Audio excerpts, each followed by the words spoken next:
हाय children, नमस्कार। അപ്പോൾ നമുക്ക് ലെसन നമ്പർ 2 हमारे राष्ट्रीय प्रतीक और नेशनल सिंबल्स।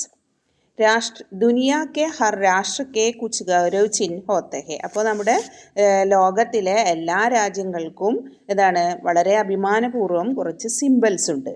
ജിനെ രാഷ്ട്രീയ പ്രതീക് കഹാ ജാതി, അതിനെയാണ് നാഷണൽ സിംബൽ, രാഷ്ട്രീയ ദേശീയ ചിഹ്നങ്ങൾ എന്ന് പറയുന്നത്. ഹമാരെ ദേശ് കെ കുച്ച് രാഷ്ട്രീയ പ്രതീക് ഇസ് പ്രകാരം. അപ്പോൾ നമ്മുടെ രാജ്യത്തിനും എന്തുണ്ട്, കുറച്ച് നാഷണൽ ആയിട്ടുള്ള സിംബൽസ് ഉണ്ട്. അത് ഇതൊക്കെയാണ്, പ്രകാരമാണ്. രാഷ്ട്രീയ ധ്വജ്, നാഷണൽ ഫ്ലാഗ്. അപ്പോൾ രാഷ്ട്രീയ ധ്വജ് എന്ന് പറഞ്ഞാൽ ഫ്ലാഗിനെയാണ് പറയുക, രാഷ്ട്രീയ അല്ലേ, നാഷണൽ ഫ്ലാഗ്. ഹമാരെ രാഷ്ട്രീയ ധ്വജ് 3 രംഗോം കാ ബനാ ഹെ. അപ്പോൾ നമ്മുടെ നാഷണൽ ഫ്ലാഗ് 3 കളറുകളിലാണ് ഉള്ളത്. ഇസി കാരൺ ഇസെ തിരങ്ക കത്തെ, അതുകൊണ്ട് തന്നെ ഇതിനെ തിരങ്ക എന്ന് പറയുന്നത്, ത്രിവർണ പതാക എന്ന് പറയുന്നത് ഈ 3 കളറുകൾ ഉള്ളത് കൊണ്ട് തന്നെയാണ്. ഇസ്മേ സബ്സെ ഊപ്പർ കേസരിയ, ഇതിൻ്റെ ഏറ്റവും മുകളിലായിട്ട് കേസരിയ, അതായത് സാഫ്രോൺ കളറാണ്. ബീച്ച് മേം സഫേദ്, അതിൻ്റെ മിഡിലായിട്ട് വൈറ്റ് കളറും. ഔർ നീച്ചെ ഹരേ രംഗ് കി പട്ടി ഹോത്തി ഹെ. അപ്പോൾ അതിൻ്റെ നീച്ചെ താഴെയായിട്ട്, വൈറ്റ് കളറിന് താഴെയായിട്ട് പച്ച കളറുള്ള തുണി അല്ലേ, അപ്പോൾ അതും കൂടെ ഉണ്ട്. സഫേദ് പട്ടി പെർ, പട്ടി എന്ന് പറഞ്ഞാൽ അതിൻ്റെ ആ തുണിയെയാണ് പറയുന്നത്, അപ്പോൾ ആ ക്ലോത്തിനെയാണ് പറയുന്നത്. മധ്യമേ നീല രംഗ് കാ ചക്ര ഹോത്താ ഹെ. അപ്പോൾ ഈ വൈറ്റ് കളറിലുള്ള ഇതിൻ്റെ മധ്യഭാഗത്ത് തന്നെ നീല കളറുള്ള അശോക ചക്രവും ഉണ്ട്. ഈ ചക്രമേം 24 തീലിയാം ഹോത്തി ഹെ. അപ്പോൾ ഈ ചക്രത്തിൽ, ഈ അശോക ചക്രത്തിൽ 24 സ്പോക്സുകൾ ഉണ്ട്. ജോ പ്രഗതിക്ക് സൂചക, അത് എന്താണ്, പുരോഗതിയുടെ സൂചകമാണ്, സിംബൽസ് ആണ് അതിൽ കാണിക്കുന്നത്. നെക്സ്റ്റ് നമുക്ക് രാഷ്ട്രീയ പശു, നാഷണൽ ആനിമൽ. ബാഘ് ഹമാര രാഷ്ട്രീയ പശു. അപ്പോൾ ടൈഗറാണ് നമ്മുടെ നാഷണൽ ആനിമൽ. യഹ് अपने സുന്ദർ രംഗ് രൂപ और अनोखी ശക്തി के लिए जाना जाता है. അതായത് അതിൻ്റെ ആ സുന്ദരമായ രൂപവും അതേപോലെ തന്നെ വിചിത്രമായ അല്ലേ ശക്തിയുമാണ് അതിനെ കൂടുതൽ നമുക്ക് അറിയപ്പെടുന്നത്. യഹ് ഹമേ സാഹസ് വീരത ഔർ ദൃഢത കാ സന്ദേശ് ദേത്താ ഹെ. അതേപോലെ തന്നെ സാഹസികതയും വീരതയും ദൃഢനിശ്ചയവും എന്തിൻ്റെയും സന്ദേശമാണ് നമുക്ക് ഇതരുന്നത്. അപ്പോൾ നമുക്ക് ഓരോ മെസ്സേജസ്, കറേജിൻ്റെയും അതേപോലെ തന്നെ ഇതിൻ്റെ എന്താ പറയുക, വിചിത്രമായ ശക്തിയും എല്ലാം തന്നെ നമുക്ക്, സാഹസികതയും ധൈര്യവും എല്ലാമാണ് നമുക്ക് സന്ദേശം നൽകുന്നത്. ഇനി അടുത്തത് നാഷണൽ ബേർഡാണ്, രാഷ്ട്രീയ പക്ഷി. മോർ ഹമാര രാഷ്ട്രീയ പക്ഷി. അപ്പോൾ മയിലാണ് നമ്മുടെ നാഷണൽ ബേർഡ്. യേ സംസാർ സെ സബ്സെ സുന്ദർ പക്ഷിയോ മേം സെ ഏക് ഹെ. അപ്പോൾ ലോകത്തിലെ ഏറ്റവും സുന്ദരമായ പക്ഷികളിൽ ഒന്നാണ് മോർ, അതായത് പീകോക്ക്. നർ മോർ. ഇനി ആൺമയിൽ വിശേഷ് രൂപ് സെ സുന്ദർ ഹോത്ത ഹെ. അപ്പോൾ ആൺമയിൽ എന്താണ്, വിശേഷമായ സ്പെഷ്യൽ ആയിട്ടുള്ള ഒരു രൂപത്തിൽ അതെന്താണ്, വളരെ അതിൻ്റെ രൂപം എന്ന് പറയുന്നത് വളരെ ഭംഗിയുള്ളതാണ്.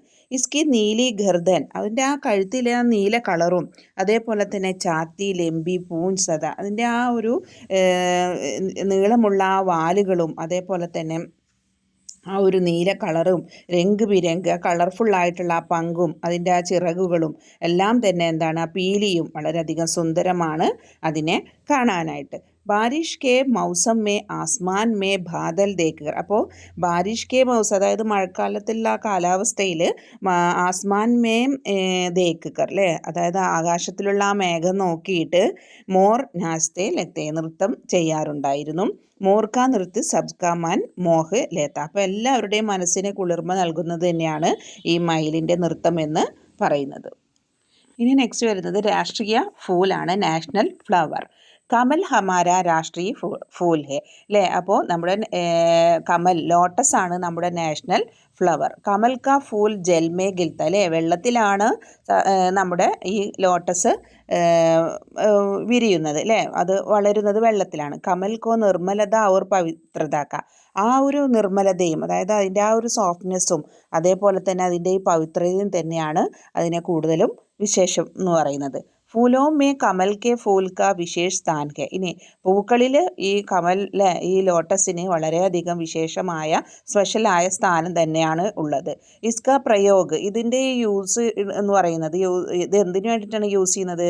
ധാർമ്മിക പൂജ അല്ലേ, അതായത് മതപരമായിട്ടുള്ള ധാർമ്മികപരമായിട്ടുള്ള പൂജ പാഡ്മേം ബി കിയാ ജാതെ, പൂജ കാര്യങ്ങൾക്ക് വേണ്ടിയിട്ടാണ് കൂടുതലായിട്ടും ഈ താമര അല്ലേ, ഈ ലോട്ടസ് സാധാരണയായിട്ട് ഉപയോഗിച്ച് വരുന്നത്. അപ്പോൾ ഇനി നെക്സ്റ്റ് പറയുന്നത് നമ്മുടെ രാഷ്ട്രീയ പ്രതീക് ആണ്. രാഷ്ട്രീയ പ്രതീക് അതായത് രാഷ്ട്രീയ നാഷണൽ എംബ്ലമാണ് അടുത്തത്. യ ഹമാര രാഷ്ട്രീയ പ്രതീക് ഹെ. അപ്പോൾ ഇത് നമ്മുടെ നാഷണൽ എംബ്ലമാണ്. ഇസെ അശോക് സാമ്രാട്ട് ദ്വാര ബൻവായെ ഗയെ. അപ്പോൾ അശോക ചക്രവർത്തി ബൻവായെ ഗയെ, അതായത് നിർമ്മിച്ച് എന്താണ്, സാരാനാഥ് കെ സ്തംഭമേ, സാരാനാഥിൻ്റെ തൂണിൽ നിന്നും എന്താണ് എടുത്തിട്ടുള്ളതാണ്. മേം സേ ലിയ ഗയാ ഹെ അല്ലേ. അപ്പോൾ അശോക ചക്രവർത്തി നിർമ്മിച്ചിട്ടുള്ള സാരാനാഥിൻ്റെ തൂണിൽ നിന്നാണ് ഇത് എടുത്തിട്ടുള്ളത്. ഇനി ഇസ്മേ 4 സിംഹേ, ഇതിൽ 4 സിംഹങ്ങളുണ്ട്. ഇസ്മേ 3 സിംഹ് കെ സാമിനെ സേദിക്കായി ദേത്തെ, ഇതിൽ 3 സിംഹങ്ങളെ ആണ് ദേശീയ ചിഹ്നം അല്ലേ മുന്നിൽ കാണുന്നത്. പർ 14 സിംഹ് ഉൻകെ പീച്ചെ ചിപ്പാഹെ. അപ്പോൾ അതിൽ മുന്നിൽ കാണുന്ന പിന്നിൽ 4മത്തേന് എന്താണ് പിന്നിലാണ്, അത് നമ്മൾ കാണുന്നില്ല അല്ലേ. അപ്പോൾ പീച്ചെ ചിപ്പാഹെ മറങ്ങിയിരിക്കുകയാണ് ചെയ്യുന്നത്. അത് നസർ നെഹി ആത്താഹെ, അതിനെ നമുക്ക് എന്ത് ചെയ്യാൻ കാണുന്നില്ല അല്ലേ, അതിനെ നമുക്ക് 4മത്തേന് നമുക്ക് കാണാനായിട്ട് സാധിക്കണം. അതാ യഹ് നസർ നെഹി ആത്താ ഹെ. ഇസ്കെ ബീച്ചോം ബീച്ച് ഏക് ചക്ര ബനാത്തെ. ഇനി ഇതിൻ്റെ എന്താ പറയുക, ബീച്ചോം കെ ബീച്ച് അല്ലേ, അതിൻ്റെ മിഡിൽ ഒരു അശോക ചക്രത്തിന് താഴെ ആയിട്ട് എന്തുണ്ട്, ബീച്ച് ഒരു ചക്ര ഉണ്ട്. യഹ് ദോനോം തരഹ് ബൈൽ ഹെ. ഇനി അതിൽ ഇതിന് താഴെ എന്താണ്, ദോനവും തര, 2 ഭാഗത്തും 2 കാളകളുമുണ്ട്. ബൈൽ ഇസ്കെ നീച്ചെ സത്യമേ ജയതേ ലിഖാഹെ. ഇതിന് താഴെയായിട്ട് സത്യമേ ജയതേ, അതായത് എന്താണ് എഴുതിയിരിക്കുന്നത്, ജിസ്കെ അർത്ത് ഹെ സത്യക്ക് സദാ ജീത്ത് ഹോത്തി ഹെ, സത്യം എപ്പോഴും എന്ത് ചെയ്യുന്നു, ജയിക്കുന്നു എന്ന് അതിൽ എഴുതിയിട്ടുണ്ട്. അപ്പോൾ സത്യമേവ് ജയതേ അതായത് ജയതേ, അതായത് എന്താണ്, സത്യക്ക് സദാ ജീത്ത് ഹോത്തി ഹെ, സത്യം എപ്പോഴും ജയിക്കുന്നു എന്നാണ് എഴുതിയിരിക്കുന്നത്. ഇനി അടുത്തത് നാഷണൽ ആന്തം, രാഷ്ട്രഗാൻ. ജനഗണമന ഹമാര രാഷ്ട്ര. അപ്പോൾ ജനഗണമനയാണ് നമ്മുടെ എന്ത്, നാഷണൽ ആന്തം. ഇസെ നോബൽ പുരസ്കാർ വിജേത, നോബൽ പുരസ്കാരം നേടിയിട്ടുള്ള ഭാരത് കെ പ്രസിദ്ധ കവി വിദ്വാൻ രവീന്ദ്രനാഥ് ടാഗോറാണ് ഈ കവിത, അതായത് ഈ നാഷണൽ ആന്തം എഴുതിയിരിക്കുന്നത്. ഡിസംബർ 1911 में लिखा था. അപ്പോൾ ഡിസംബർ 1911 1911 ഇത് എഴുതിയിരിക്കുന്നത്. അതേപോലെ തന്നെ 24 जनवरी 1950 को इसके राष्ट्रगान के रूप में സ്വീകൃത് किया गया है. അപ്പോൾ ഇത് രാഷ്ട്രഗാന രൂപത്തിൽ സ്വീകരിച്ചിട്ടുള്ളത് 1915 ഈ നാഷണൽ ആന്തം ദേശീയ ഗാനമായിട്ട് സ്വീകരിച്ചിട്ടുള്ളത്. ഇനി നമുക്ക് എക്സസൈസ് നോക്കാം. അതായത് അതിൽ മീനിങ്സ് കൊടുത്തിട്ടുണ്ട്, അതേപോലെ തന്നെ അതിൻ്റെ താഴെ സെയിം മീനിങ്സ് കൊടുത്തിട്ടുണ്ട്. അപ്പോൾ അതുപോലെ തന്നെ നന്നായിട്ട് വായിക്കാം. അപ്പോൾ ഞാൻ അതിൻ്റെ മീനിങ്സ് ഒന്ന് പറഞ്ഞുതരാം. ഗൗരവ്, ഗർവ് അല്ലേ, പ്രൗഡ്, അഭിമാനം എന്നുള്ളതാണ് വരുന്നത്. അതേപോലെ ധ്വജ്, ജെണ്ട, ഫ്ലാഗ് എന്നുള്ളതാണ്. സുന്ദർ, ഖൂബ്സൂരത്ത്, മനോഹരം, ബ്യൂട്ടിഫുൾ. ശക്തി, താക്കത്ത്, പവർ എന്നുള്ളതാണ്. ബാരിഷ് എന്ന് പറഞ്ഞാലും ബർസാത്ത് എന്ന് പറഞ്ഞാൽ റെയിൻ ആണ്. ചിഹ്ന്, പ്രതീക്, സിമ്പിൾ. അനോഖി, അനൂട്ടി എന്ന് പറഞ്ഞാൽ അമേസിങ്, വിചിത്രമായിട്ട് എന്നൊക്കെയുള്ള. നൃത്യ, നാച്ച്, ഡാൻസ്, നൃത്തത്തിനെയാണ് പറയുന്നത്. ഗർദൻ, കഴുത്ത്. നെക്ക്, അതാണ് സാമ്രാട്ട്, രാജാക്കിൻ. ഇത്രയാണ് അതിൽ സെയിം മീനിങ്സ് വരുന്നത്. അപ്പോൾ അത് നന്നായിട്ട് പഠിക്കുക. അതേപോലെ തന്നെ അടുത്തത് വരുന്നത് ക്വസ്റ്റ്യൻ ആൻസർ ആണ്. Answer these questions.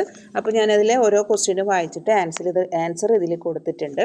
അപ്പോൾ നന്നായിട്ട് എല്ലാവരും പഠിക്കുക. അതിൻ്റെ മീനിങ്സ് നോക്കാം. ഹമാരെ രാഷ്ട്രീയ ധ്വജ് കാ നാം ക്യാ ഹെ. നമ്മുടെ നാഷണൽ ധ്വജ് ഫ്ലാഗിൻ്റെ പേര് എന്താണ് എന്നാണ്. ഹമാരെ രാഷ്ട്രീയ ധ്വജ് കാ നാം തിരങ്ക ഹെ, ത്രിവർണ്ണ പതാക എന്നാണ്. അപ്പോൾ തിരങ്ക എന്നുള്ളതാണ് ആൻസർ. ഹമാരെ രാഷ്ട്രീയ ധ്വജ് നാഷണൽ ഫ്ലാഗിൻ്റെ പേരാണ് തിരങ്ക, ത്രിവർണ്ണ പതാക. അടുത്ത ക്വസ്റ്റ്യൻ, ഹമാര രാഷ്ട്രീയ ഫൂൽ കിസ് കാ പ്രതീക് ഹെ. അതായത് നമ്മുടെ നാഷണൽ ഫ്ലവർ എന്തിൻ്റെ പ്രതീകമാണ്, എന്തിനെയാണ് സൂചിപ്പിക്കുന്നത് എന്നാണ്. ഹമാരെ രാഷ്ട്രീയ ഫുൾ നിർമ്മലത ഔർ പവിത്രത, അല്ലേ? വളരെയധികം നിർമ്മലതയും വളരെ സോഫ്റ്റ്നെസ്സും പവിത്രതയുമാണ് നമ്മുടെ നാഷണൽ, അല്ലേ, ഫ്ലവർ, അതായത് കമൽ, അല്ലേ, ഫ്ലവർ നമുക്ക് സൂചിപ്പിക്കുന്നത്. അതേപോലെ തന്നെ അടുത്തത് ഹമാര രാഷ്ട്രീയ പശു ഹമേ ക്യാ സന്ദേശ് ദേത്താ ഹെ, നമ്മുടെ നാഷണൽ ആനിമൽ നമുക്ക് എന്ത് സന്ദേശമാണ് നൽകുന്നത്? നമ്മുടെ ഹമാര രാഷ്ട്രീയ പശു ഹമേ സാഹസ് വീരത ഔർ ദൃഢതാക്കാസ്, അല്ലേ? നമുക്ക് സാഹസികതയും ധൈര്യത്തിൻ്റെയും ദൃഢനിശ്ചയത്തിൻ്റെയും ഒക്കെ സന്ദേശമാണ് നൽകുന്നത്. അടുത്ത ക്വസ്റ്റ്യൻ 4, ഹമാര രാഷ്ട്രീയ പക്ഷി ആസ്മാൻ മേ ബാദൽ ദേഖ് കർ ക്യാ കർത്താ ഹെ, നമ്മുടെ നാഷണൽ ബേർഡ് ആകാശത്തിലെ ബാദൽ, മേഘം കണ്ടിട്ട് എന്താണ് ചെയ്യുന്നത്? ഹമാര രാഷ്ട്രീയ പക്ഷി ആസ്മാൻ മേ ബാദൽ ദേഖ് കർ നാച്നെ ലഗ്ത, നൃത്തം ചെയ്യുകയാണ് ചെയ്യുന്നത്. ഇനി അടുത്തത് ഹമാര രാഷ്ട്രഗാൻ കിസ്നെ ലിഖ, നമ്മുടെ രാഷ്ട്രഗാൻ ആരാണ് എഴുതിയിരിക്കുന്നത്? കിസ്നെ ലിഖ, ആരാണ്? രവീന്ദ്രനാഥ ടാഗോറാണ് എഴുതിയിരിക്കുന്നത്. അതിൻ്റെ ആൻസർ ഇതിൽ എഴുതിയിട്ടില്ല കേട്ടോ. അതുപോലെ തന്നെ അടുത്ത ക്വസ്റ്റ്യൻ, 6ാമത്തെ ക്വസ്റ്റ്യൻ, സത്യമേ ജയതേക്ക അർത്ഥ് ക്യാ ഹെ, സത്യമേ ജയതേ എന്നുള്ളതിൻ്റെ, സത്യം മാത്രം ജയിക്കും എന്നുള്ളതിൻ്റെ എന്താണ് അർത്ഥം എന്താണ്? സത്യമേ ജയതേക്ക അർത്ഥ്, സത്യക്ക് സദാ ജയില്ലേ, സത്യം എപ്പോഴും ജയിക്കുമെന്നാണ് അതിൻ്റെ അർത്ഥം. അപ്പോൾ ഇത്രയാണ് ക്വസ്റ്റ്യൻ ആൻസറിൽ പറയുന്നത്. പിന്നെ അതിൽ കൊടുത്തിരിക്കുന്നത് ഇൻ ശബ്ദമേ വാക്ക് ബനാവോ, മേക്ക് എ സെൻറ്റൻസ് ആണ് കൊടുത്തിരിക്കുന്നത്. മേക്ക് എ സെൻറ്റൻസ് ഒക്കെ ടെക്സ്റ്റ് ബുക്കിൽ നോക്കിയിട്ട് നിങ്ങൾക്ക് സ്വന്തമായിട്ട് തന്നെ എഴുതാനായിട്ട് പ്രാക്ടീസ് ചെയ്യാം കേട്ടോ. പിന്നെ അതിൽ choose the correct word, fill in the blanks ആണ്, അതും എഴുതുക. അതേപോലെ തന്നെ പിന്നെ വരുന്നത് മാച്ച് ദ ഫോളോയിങ് ആണ്. അതേപോലെ തന്നെ വേർഡ്സിനെ സ്പ്ലിറ്റ് ചെയ്ത് എഴുതുക. അവിടെ എക്സാമ്പിൾ കൊടുത്തിട്ടുണ്ട്, അത് നിങ്ങൾ എപ്പോഴും പ്രാക്ടീസ് ചെയ്തിട്ട് സ്വന്തമായിട്ട് എഴുതാനായിട്ട് വളരെ ഈസിയാണ്. അത് നിങ്ങൾ പ്രാക്ടീസ് ചെയ്തിട്ട് 1-2 തവണ എഴുതി നോക്കണം, എങ്കിൽ മാത്രമേ നിങ്ങൾക്കത് എഴുതാനായിട്ട് പറ്റുള്ളൂ. വളരെ ഈസിയാണ് സിമ്പിൾസ് വെച്ച് എഴുതാൻ. അതായത് ഓരോ അതിൻ്റെ ആ ഒരു ദു ആണെങ്കിൽ ദ പ്ലസ് ഉ, നീ ആണെങ്കിൽ ന് പ്ലസ് ഇ, അങ്ങനെ അത് ഏത് ഇ ആണ്, ബഡ ഇ ആണോ ചോട്ട ഇ ആണോ, അങ്ങനെ ശ്രദ്ധിച്ച് വേണം എഴുതാനായിട്ട്. പിന്നെ വരുന്നത് വചൻ ബദലോ എന്നാണ്, അതായത് ഏകവചനൻ ആൻഡ് ബഹുവചനം, സിംഗുലർ ആൻഡ് പ്ലൂരൽ എഴുതാനാണ്.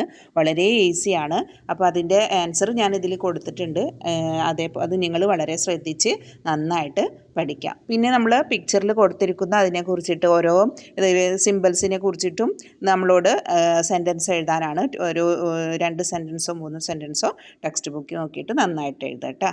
അപ്പോൾ നിങ്ങൾ ലെസൺ നന്നായിട്ട് അർത്ഥം മനസ്സിലാക്കിയിട്ട് പഠിച്ച് എഴുതുക. Okay, thank you.